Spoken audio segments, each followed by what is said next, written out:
Olá, bem-vindos!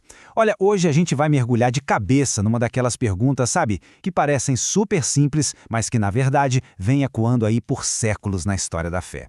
É o tipo de questão que com certeza já pintou na mente de muita gente em algum momento de dúvida ou só de curiosidade mesmo.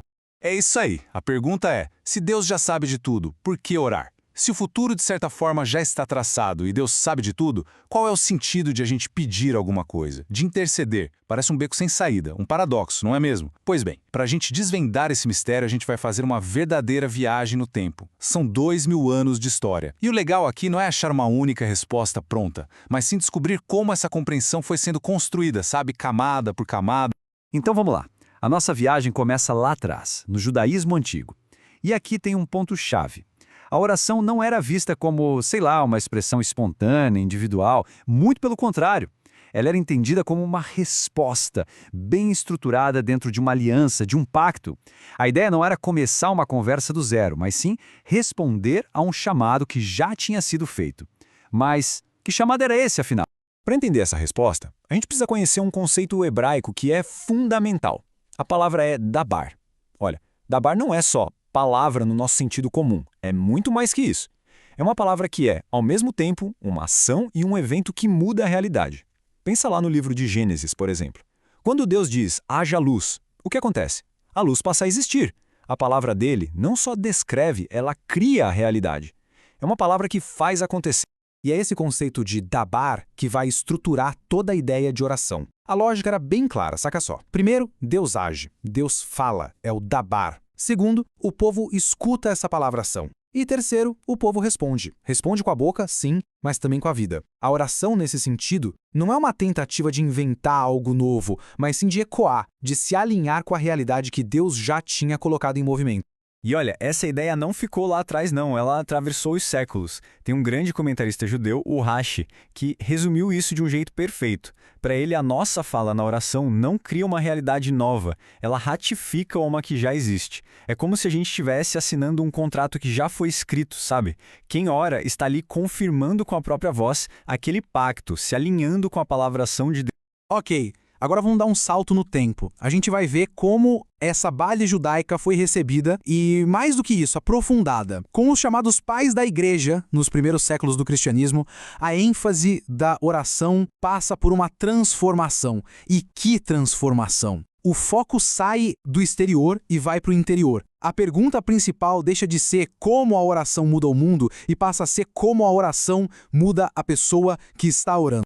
E aqui, gente, está o ponto crucial dessa virada. Muitas vezes, a nossa suposição hoje em dia é que a gente ora para convencer Deus a fazer alguma coisa, né? Mas para esses primeiros pensadores cristãos, a lógica era o oposto, exatamente o oposto. A oração não serve para mudar a mente de Deus, que já é perfeita. Ela serve para educar, para moldar, para transformar a alma de quem está orando. E olha, ninguém disse isso de forma mais direta e genial do que Agostinho. A frase dele é, talvez, a resposta mais profunda e concisa para a nossa pergunta lá do início. Por que pedir se Deus já sabe de tudo? Agostinho responderia, a gente não pede para informar a Deus sobre o que a gente precisa. A gente pede para formar o nosso próprio coração, para alargar o nosso desejo, para que ele aprenda a desejar as coisas certas. E o mais interessante é que Agostinho não estava sozinho nessa. Havia uma convergência de ideias incrível nessa época. Orígenes, por exemplo, ensinava que a oração é tipo um processo de aprendizado, um processo pedagógico. Começa com a gente pedindo coisas, como um iniciante, mas o objetivo é terminar com a nossa alma desejando aquilo que o próprio Deus deseja. E na mesma linha, Clemente de Alexandria dizia que a maturidade na fé se mostra quando a oração busca menos coisas e mais conformidade, mais alinhamento com a vontade de Deus. Essa ideia da oração como uma jornada de transformação interior ficou tão central, mas tão central, que durante a Idade Média ela foi organizada, estruturada. Os teólogos e místicos da época criaram um verdadeiro mapa desse caminho espiritual, mostrando que a vida de oração tem estágios, sabe? Tem uma progressão bem clara. E esse mapa ficou conhecido como as 3 vias espirituais. A primeira é a via purgativa, é o começo de tudo. Uma fase marcada por confissão, por pedidos, por uma luta interior mesmo. Depois vem a via iluminativa. É aqui que a palavra de Deus começa a guiar a vida de verdade, e a pessoa aprende a discernir a vontade divina.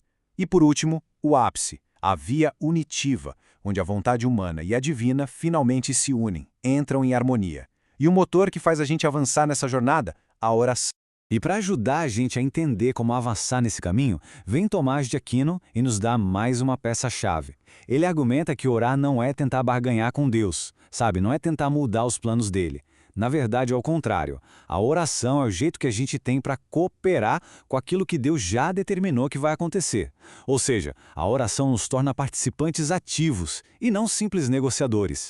E aí a gente chega na Reforma Protestante. Muita gente pensa na Reforma como uma ruptura total, que jogou tudo fora. Mas quando o assunto é oração, a história é um pouco diferente. Foi mais um refinamento, uma correção de rota. Os reformadores não ignoraram toda essa história. Pelo contrário, eles buscaram voltar para o que eles viam como a fonte de tudo, a fonte mais pura. Então, o que os reformadores criticavam? Basicamente, as orações que tinham virado algo mecânico, vazio de sentido. E o que eles defenderam no lugar? Uma oração com base firme na palavra, na Escritura. Olha só como Lutero ecoa aquela ideia judaica lá do começo. A melhor oração nasce quando Deus fala primeiro. E Calvino, que dizia que a oração é o principal exercício da fé, também deixou claro: a fé não inventa nada, ela responde à revelação de Deus. De novo, a gente volta para a ideia da oração como uma resposta. Ok, depois dessa viagem toda pela história, qual é a foto geral? O que tudo isso nos mostra? Quando a gente conecta todos esses pontos, de Reich lá atrás até Calvino, uma imagem bem surpreendente aparece. E a palavra para essa imagem é continuidade, uma profunda continuidade. Quando a gente olha o quadro completo, fica muito claro. A ideia de que a oração tem níveis, de que existe uma progressão espiritual. A ideia de que orar é responder a Deus e participar da vontade dele. Nada disso é invenção de hoje. Absolutamente nada. Pelo contrário, essas ideias formam a espinha dorsal de 2000 anos de pensamento sobre o assunto. Aí fica a pergunta, então, qual é a contribuição de hoje em dia quando se fala sobre isso? Basicamente é um trabalho de organização e de tradução. É pegar essas verdades tão antigas e apresentar com uma linguagem que a gente entende hoje, de um jeito claro, conectando os pontos para que a lógica da história faça sentido.